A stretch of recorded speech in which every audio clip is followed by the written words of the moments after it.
매번 돌아오는 주일이 아니고 아주 특별한 예배의 시간이어서 오늘은 마스크를 벗고 말씀을 좀 나누고 싶은 마음이 많습니다. 크리스마스라고 하는 단어를 들으면 무슨 생각이 나십니까?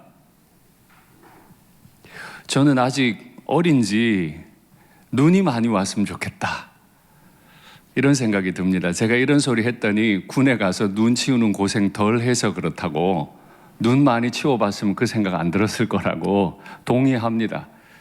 저는 저기 호남 지방에서 군 생활을 해서 눈을 그렇게 많이 만나지는 않았어요. 그래도 저는 하여튼 성탄절 그러면 눈 생각이 많이 나고, 또 과거에 올라이트 한 생각이 많이 납니다. 혹시 아세요? 우리 중고등부 아이들 24일 날 축제를 한 다음에 밤을 꼬박 셉니다. 이것에 대해서 어른들께서 말씀이 많으셨죠.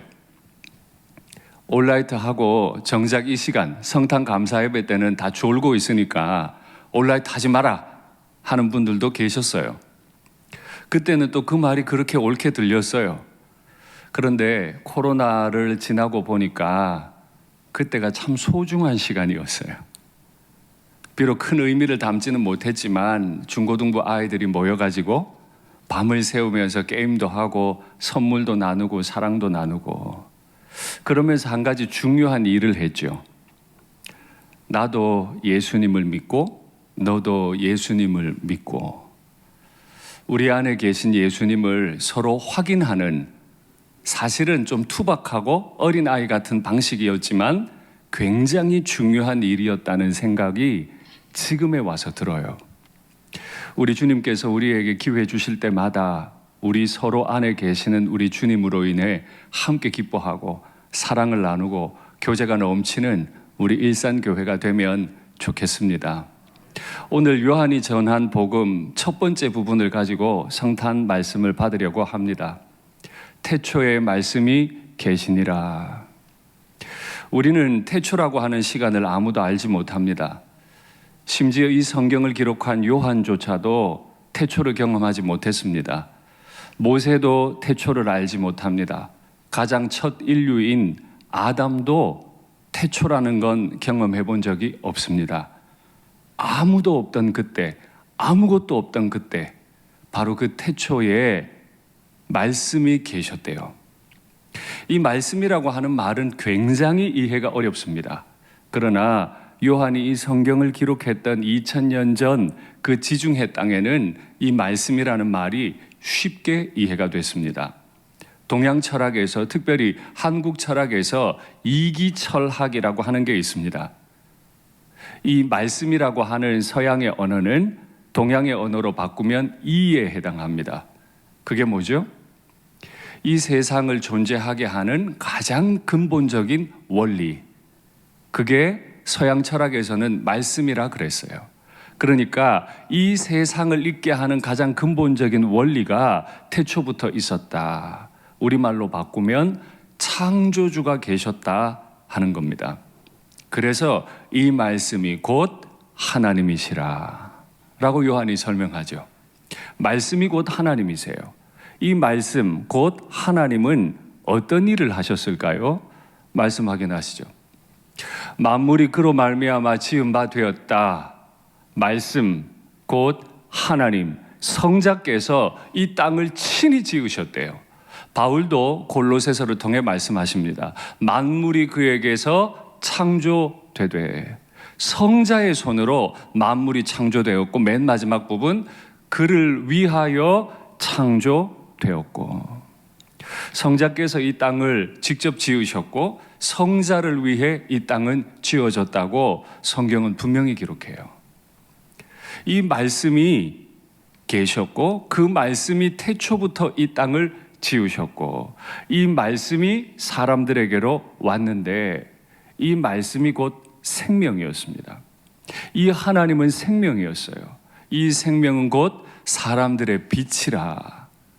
말씀이 하나님이라더니 하나님이 생명이라더니 생명 주시는 이가 곧 빛이라는 어려운 말로 연속해서 요한이 설명합니다.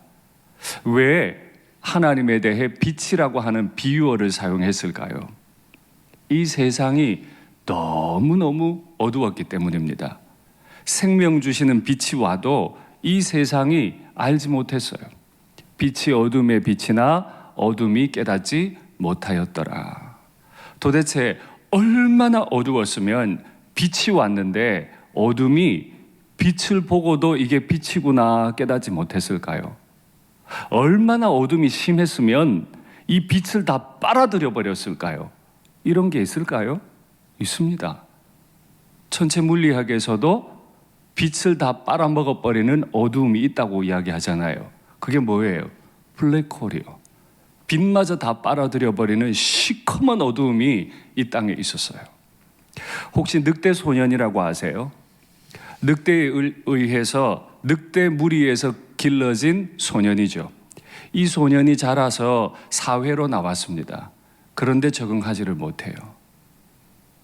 아무리 좋은 곳을 만나도 적응하지를 못하죠.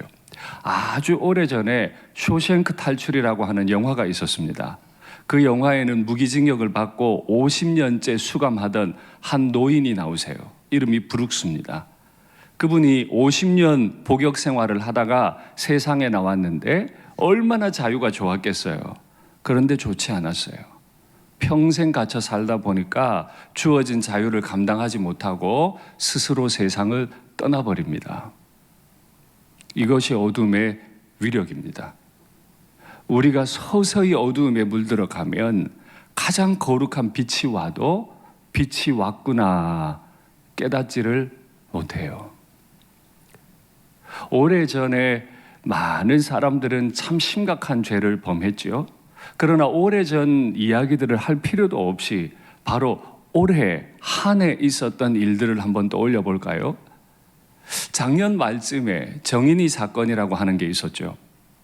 사람으로서는 할 수 없는 일 같은데 어린 아기를 입양을 하고 양모가 너무 많이 괴롭혀서 아이가 그만 죽었죠.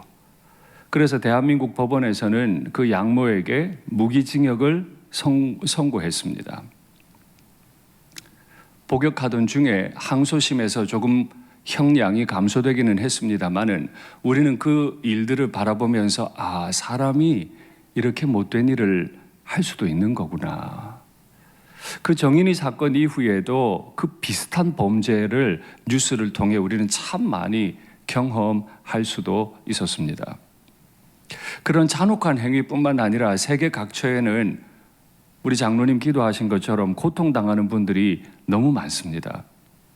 미얀마에서 폭동이 일어났고 또 그 폭도들이라고 규정하면서 군인들이 동족을 향해 총을 쏴댔죠.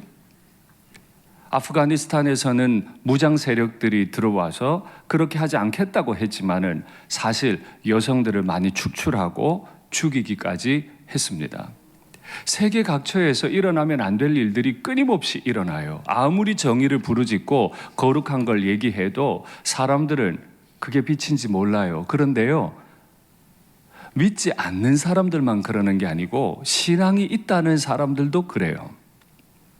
태초의 말씀으로 이 땅을 지으신 분께서 직접 이 땅에 오셨고 그분이 생명 없는 나사로에게 생명을 주는 엄청난 일을 행했는데 믿음이 있다고 하는 자들이 그날 어떤 반응을 했는지 한번 확인하시죠. 이 날부터는 나사로가 죽었다가 살아난 날부터는 저희가 예수를 죽이려고 모의하니라. 마음이 시커머니까 생명의 빛이 죽은 자를 살려도 그 사람을 죽이려고 해요. 이제 예수님만 아니고 대제사장들이 나사로까지 죽이려고 모의하니 나사로 가닥에 많은 유대인이 가서 예수를 믿음이로라. 여러분께 묻겠습니다. 믿음이 있으세요? 신불신 간에 우리는 다 의롭다고 스스로 생각합니다. 적절한 인격을 가지고 있다고 생각합니다. 특별히 신앙인이라면 난 믿음도 있다고 이야기합니다. 그런데 생명의 빛이 이 땅에 오셔서 생명 없는 흑암에 짓눌려 있는 나사로를 살려냈더니 큰일 났다. 창조주가 왔다. 이제 우리 권세 다 빼앗기게 생겼어. 그렇게 못되게 생각하는 사람이 한 사람 두 사람, 세 사람 모여서 모의를 하기 시작했어요. 그리고 생명의 구주를 죽이려고 의논을 했죠. 예수님만 죽이면 안 되겠어요. 나사로가 살아서 자꾸 얘기할 거니까 나사로까지 죽여버려야겠다. 빛이 있었지만 빛을 그의 흑암 속으로 다 끌어들여 버리려고 했던 거죠. 이것이 바로 사람입니다. 아무리 거룩한 모습으로 포장을 해도 사람의 마음에는 내가 주인이 되어야지 하나님, 그분 주인 되면 안 돼요. 근데 나만 이렇게 생각한다고 욕먹을까봐 이렇게 생각하는 사람들끼리 모여요. 우리 잘못한 거 아니지? 예수가 지금 잘못한 거지? 예수 죽여야 맞는 거지? 걔 죽어야 맞지? 막 모의를 하기 시작해요. 그래서 자기들이 죄인이 아니라고 주장하기 시작하고 예수님에게 죄를 다 뒤집어 씌워버리죠. 이것이 바로 어둠입니다. 우리 마음속에는 이런 어두움이 없습니까? 말씀이신 예수님께서 내게 말씀하셔도 그 말씀에 순종 안 하고 가족이 함께 모여서 예수님 배척해내고 내가 주인 되고 싶고 교인들끼리 모여서 내 뜻대로 교회를 이끌어 보고 싶고 다 어둠이죠. 이에 대해서 요한은 참빛 곧 세상에 와서 각 사람에게 비치는 빛이 있었다. 각 사람이 어떤 사람이에요? 빛이 와도 빛을 알지 못하는 온통 그의 속인격은 시커먼 어둠으로 가득 찬 그 사람들에게 빛이 오셔서 계속 비치고 계세요. 왜요? 어둠 밝혀주시려고. 제가 지난 2주 동안 계속해서 말씀드린 내용이 있죠. 세상에서 가장 좁은 곳, 그 십자가 앞에 서보라고.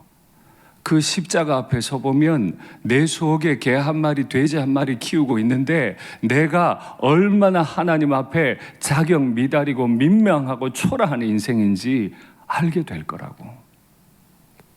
내가 얼마나 민망하고 자격 없는지 알게 되면 나를 사랑하시기 위해서 그 십자가에 못 박히신 그 사랑이 얼마나 크고 거룩한 사랑인지 알게 될 거라고. 그렇게 아주 조금씩이라도 그 십자가 사랑을 알아가면 좋겠다고 2주째 말씀을 드렸는데 오늘 그 정점입니다. 십자가에서 죽으시기 위해서 주님이 오셨죠. 크리스마스 때 아주 분위기 좋게 케이크도 좀 자르고 예수님 생신 축하합니다 박수도 하고 싶지만 우리 예수님의 탄생은 여느 집 아이의 태어남과는 완전히 다르기 때문에 제가 그렇게 할 수 없어요. 예수님은 십자가에 죽으시려고 태어나셨기 때문에 예수님 생신 축하합니다 제가 이걸 할 수가 없어요. 죽으시려고 태어난 분에게 제가 어떻게 박수를 해요? 어떻게 축하한다 그래? 차라리 축하는 우리가 받아야죠. 창조주께서 나 대신 죽으려고 오셨으니까, 창조주가 내게 선물이 되어주셨으니까 차라리 우리 자신이 축하를 받아야 맞는 날이 성탄절이죠. 그렇게 각 사람에게 빛이 계속 비치고 있는데 요한이 이렇게 설명합니다. 영접하는 자 곧 그 이름을 믿는 자들에게는 하나님의 자녀가 되는 권세를 주셨으니. 우리는 모든 빛을 다 빨아들여 버리는 시커멓게 만드는 어둠의 자식입니다. 아닌 것 같지만 사실 우리의 속 생각은 많이 좋지를 않습니다. 그런데 하나님께서 이 땅에 사람 몸을 입고 오셔서 영접하라고, 빛을 좀 받아들이라고, 영접하면 하나님의 자녀가 될 거라고, 권세를 받게 될 거라고. 여러분께 묻겠습니다. 하나님의 자녀들이 받는 권세는 무엇입니까? 온 땅을 호령하는, 내 마음대로 할 수 있는 그 권세입니까? 아닙니다. 우리는 영원토록 그 권세를 가지지 못합니다. 그 권세는 오직 창조주께서만 가지시는 권세이신 줄 믿습니다.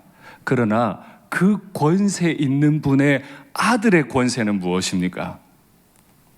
아버지의 권세 발 앞에 엎드려서 그의 권세를, 그의 능력을, 그의 말할 수 없이 크신 사랑을, 생명을 날마다 누리는 거 아닙니까? 내가 아버지는 아니어도 아버지의 아들이 되는 순간 그 모든 걸 내가 누릴 수 있는 사람이 된 줄 믿습니다. 이는 혈통으로나 육정으로나 사람의 뜻으로 나지 아니하고 오직 하나님께로부터 난 자들이니라. 2000년 전에 로마인들이나 유대인들이나 이 혈통 하나는 매우 중요하게 여겼습니다. 요즘 저한테 물으신다면 저는 파평윤가 38대 손입니다 라고 대답합니다. 제 아이들은 완전히 족보가 좋습니다. 저의 조상은 동북 구성을 개척하신 윤관 장군이시고 우리 아이들의 외할아버지의 가장 그 끝에 조상은 고려를 개국한 신순겸 장군입니다. 평산신시죠. 우리는 이런 거 은근히 자랑하고 내가 파평윤가예요. 이런 거하고 비교할 수 없이 2000년 전에는 혈통이라고 하는 게 굉장히 중요했죠. 나는 플라비우스 가문이에요. 왕족입니다. 난 세베루스 가문입니다. 왕족이에요. 나는 스키피오 가문입니다. 대단한 귀족 집안이죠. 그래서 로마인들은 혈통을 위해 태어나고 혈통을 위해 살면서 싸우고 혈통을 위해 죽는다 그랬습니다. 대단했습니다. 유대인들은요, 이 로마인들을 요즘 젊은이들 말로 씹어먹는다는 말 아세요? 능가하는. 로마인들이 혈통에 대한 자부심을 가지고 있다면 유대인들은요, 이 로마인들의 자부심을 씹어먹을 정도의 자부심을 가지고 있어요. 우리가 아브라함의 자손이야. 난 아브라함의 집안이야. 굉장히 혈통을 강조했죠.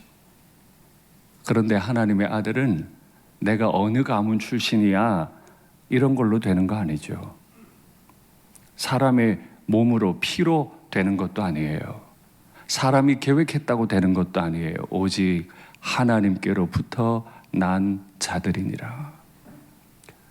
시커먼 어둠 속에 살고 시커먼 어둠에 가두어져서 살아가는 내가 다시 태어나도록, 하나님의 아들로 딸로 다시 태어나도록 하나님께서 이 땅에 몸을 입고 태어나신 날이 성탄절인 줄 믿습니다. 그래서 요한은 이어서 말합니다. 말씀이 육신이 되어 우리 가운데 거하심에 우리가 그 영광을 보니 독생자의 영광이요 은혜와 진리가 충만하더라. 말씀이 육신이 되어 오셨대요. 말씀은 뭐라고요? 창조주가 육신이 되어 이 땅에 왔다. 이것도 2000년 전 사람들의 이해 방식으로는 도저히 이해가 안 되고 그럴 필요도 없고 이 말을 하는 건 잘못됐다고 가르쳤어요. 요한이 이 복음서를 기록하기 300~400년 전에 플라톤이라고 하는 철학자가 있었어요. 이 플라톤의 사상에 따르면 영혼이라고 하는 건 신적인 세계 또 혹은 이성적인 세계로부터 나오는 건데, 이 영혼이 나와서 갑자기 육체가 되는 건 감각적인 욕망에 사로잡힐 때, 감각의 욕망에 사로잡혀 버리면 영혼이 육체라고 하는데 가두어져 버려요. 완전히 자유로웠던 영혼이 육체를 입어서 가두어지니까 이건 원치 않는 일을 당한 거예요. 영혼 입장에선 이건 질병을 앓는 것과 같아요. 플라톤은 그렇게 설명했어요. 그래서 영혼이 육체를 입는다고? 아니야. 육체가 감옥인데.